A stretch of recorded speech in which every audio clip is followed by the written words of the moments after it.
दोस्तों, नूह अलैहिस्सलाम अल्लाह पाक के चंद जलीलुल कद्र पैगंबरों में से एक थे। अल्लाह ने इन्हें अपनी मुशरिक कौम की हिदायत के लिए मबूस फरमाया, जो कि शिर्क करते थे, अल्लाह के अलावा बुतों को पूजते थे और हर तरह की बुराइयों में मुलव्वस थे।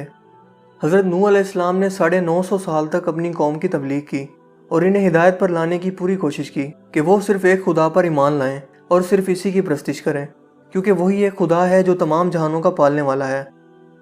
मगर इनकी तमाम कोशिशों के बावजूद इनकी कौम ईमान न लाई, हत्ता कि आपका अपना बेटा भी आप पर ईमान न लाया। सिर्फ चंद मुट्ठी भर लोग आप पर ईमान लाए, जिनकी तादाद 80 या 90 के करीब थी, और ये सब लोग कमज़ोर और आम तबका के लोग थे, क्योंकि मालदार और बड़ी हैसियत के लोग नूह अलैहिस्सलाम का मजाक उड़ाया करते थे और इनके खिलाफ चालें चला करते थे। जब इतना अरसा तबलीग करने के बावजूद भी कोई खातिर खा लोग ईमान ना लाए, तो हज़रत नूह अलैहिस्सलाम ने तंग आकर अल्लाह पाक को मदद के लिए पुकारा। इसके जवाब में अल्लाह पाक ने नूह अलैहिस्सलाम को एक बड़ी कश्ती बनाने का हुक्म दिया। नूह अलैहिस्सलाम चौंका बढ़ई नहीं थे और ना ही जानते थे कि कश्ती को कैसे बनाना है, लिहाजा अल्लाह पाक ने इन्हें वही के ज़रिए कश्ती तैयार करने का तरीका समझाया। दोस्तों, नूह अलैहिस्सलाम एक पहाड़ पर रहते थे जिसके इर्द गिर्द ज़्यादा दरख्त नहीं थे और ना ही वहाँ पर पानी मौजूद था। लिहाजा उन्होंने सबसे पहले दरख्त उगाए, फिर इनको काट कर पहाड़ पर ही कश्ती तैयार करते रहे। आप बड़े बड़े लकड़ी के तख्ते बनाते और लोहा लाते, इनसे कील बनाकर तख्तों में ठोकते और आपस में मिला देते, यहाँ तक कि एक बहुत ही मजबूत और दियो एकल कश्ती तैयार हो गई। आपने इस कश्ती को 100 साल के अरसा में तैयार किया। अल्लाह पाक ने कुरान करीम में इस कश्ती से मुतल्लिक इरशाद फरमाया, और हमने नूह को इस कश्ती में सवार किया जो तख्तों और कीलों से बनी हुई थी। नूह अलैहिस्सलाम ने दावत का काम छोड़ दिया और कश्ती बनाने लग गए, जबकि इनकी कौम के मुशरिक लोग जब इन्हें कश्ती बनाते देखते तो इनका मजाक उड़ाते थे और कहा करते थे कि क्या ये कश्ती खुश्की पर चलेगी, क्योंकि हमें तो आसपास यहाँ कोई पानी नहीं दिखाई देता। दोस्तों, इस कश्ती की ऊंचाई 900 फुट और बाज़ रिवायात में 1 किलोमीटर जितनी थी। इसकी ऊंचाई 90 फुट थी, जबकि ये आम कश्तियों की तरह ऊपर से खुली हुई नहीं थी, बल्कि इसे ऊपर से भी ढका गया था और बंद किया गया था ताकि बारिश से कोई नुकसान ना हो सके। इस कश्ती में 3 दर्जे बनाए गए थे और हर एक में एक दरवाज़ा था। अल्लाह पाक ने इस पूरी मुशरिक कौम को सैलाब के ज़रिए से हलाक करना था, लिहाजा इस सैलाब के आने की खबर के लिए एक तनूर के उबलने की निशानी हज़रत नूह अलैहिस्सलाम को अल्लाह की तरफ से बताई गई, ताकि हज़रत नूह अलैहिस्सलाम इस निशानी को देखकर फ़ौरन समझ जाएं और कश्ती पर तमाम जानवरों और अपने ईमान लाने वालों के साथ सवार हो जाएं। यहाँ तक कि अल्लाह का हुक्म आन पहुँचा और तनूर उबलने लगा, जैसे कि कुरान करीम में इरशाद होता है, और हमने कहा कि इस कश्ती में हर तरह के जोड़े सवार कर लें और घर के लोगों को भी इसमें सवार कर लें, सिवाय उनके जिन पर पहले से बात पड़ चुकी है, और सब ईमान वालों को भी सवार कर लें, जो कि तकरीबन 80 लोग थे। लिहाजा अल्लाह के हुक्म पर नूह अलैहिस्सलाम ने ऐसा ही किया, जबकि हैरत अंगेज़ तौर पर हर जानवर के जोड़े खुद ब खुद इस कश्ती के करीब आ गए जहाँ ये कश्ती मौजूद थी। यूँ अल्लाह के हुक्म के मुताबिक शदीद तरीन बारिशों का एक सिलसिला शुरू हुआ और ज़मीन पर चश्मे जारी हो गए। इस पानी ने ज़मीन पर मौजूद हर चीज़ को गर्क कर दिया। दोस्तों, यहाँ ये बात काबिल ज़िक्र है कि अल्लाह पाक ने नूह अलैहिस्सलाम के अहलो अयाल की सलामती का ऐलान किया था, मगर आपका बेटा जो मुशरिक ही रहा इस तूफ़ान में गर्क हो गया। जब नूह अलैहिस्सलाम ने अल्लाह पाक से इस बारे में इस्तिग़फ़ार किया तो अल्लाह पाक ने इरशाद फरमाया, ए नूह, वो तेरे अहलो अयाल से ना था, क्योंकि वो काफिर था। दोस्तों, इससे साबित होता है कि कुफ्र सब रिश्तों को ख़त्म कर देता है। यह कश्ती कोहे जूदी के मुकाम पर आकर रुक गई थी और यूं तूफ़ान अल्लाह के हुक्म से थम गया और आहिस्ता आहिस्ता पानी खुश्क हो गया।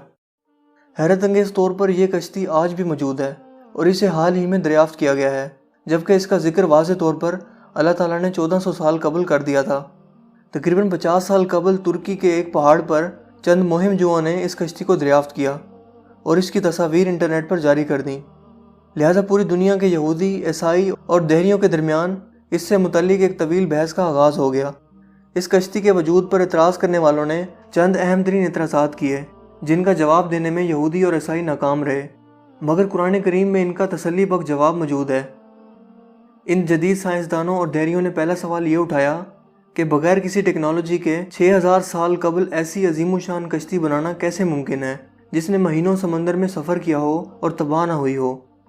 कुरान पाक में रब करीम ने इसका जवाब यूँ अता फरमाया, और हमने नूह को ऐसी कश्ती में सवार किया था जो तख्तों और कीलों से तैयार की गई थी। दोस्तों, हालिया साइंसी तहकीकात के मुताबिक इस कश्ती से धाती कीलों और लकड़ी के तख्तों के आसार मिले हैं, जो कुरान पाक की इस आयत के सच्चे होने की गवाही देते हैं। इसके अलावा दूसरा एतराज़ इन लोगों ने यह किया कि ये कैसे मुमकिन है कि 6000 साल कबल दुनिया जहान के जानवरों के जोड़े सवार होकर एक ही कश्ती में मौजूद हों। कुरान पाक ने इन एतराज़ात का जवाब भी कुछ यूं बयान किया, और जब हमारा हुक्म आ पहुंचा तो तनूर उबल पड़ा, तो हमने कहा कि हर किस्म के जानवर का एक जोड़ा कश्ती में सवार कर लो। हालिया तहकीकात में ये साबित हुआ है कि कश्ती नूह कोई आम कश्ती नहीं थी, बल्कि एक बहुत ही ज़्यादा अजीम कश्ती थी जिसमें जानवर तरतीब से सवार थे। ये कश्ती इतनी बड़ी थी कि इसमें 522 रेल के डब्बे सवार हो सकते थे, जबकि इसमें 25,000 जानवरों के समा जाने की गुंजाइश मौजूद थी। इसके अलावा तीसरा एतराज़ इन लोगों की तरफ से ये उठाया गया कि अजीम तूफ़ान में इतनी बड़ी कश्ती बगैर लंगर के कैसे तैर सकती है। इस एतराज़ का जवाब भी अल्लाह पाक ने कुछ इन अल्फाज में बयान किया, और नूह ने कहा कि कश्ती में सवार हो जाओ, क्योंकि अल्लाह ही के नाम से इसका चलना है और इसी के नाम से इसका लंगर अंदाज होना है। दोस्तों, ये कश्ती जिस पहाड़ पर ठहरी है, इस पहाड़ के नीचे वादी में बड़ी बड़ी चट्टानों पर मुश्तमिल लंगर भी दरियाफ्त हुए हैं, जो नूह अलैहिस्सलाम की इसी कश्ती के ही लंगर हैं।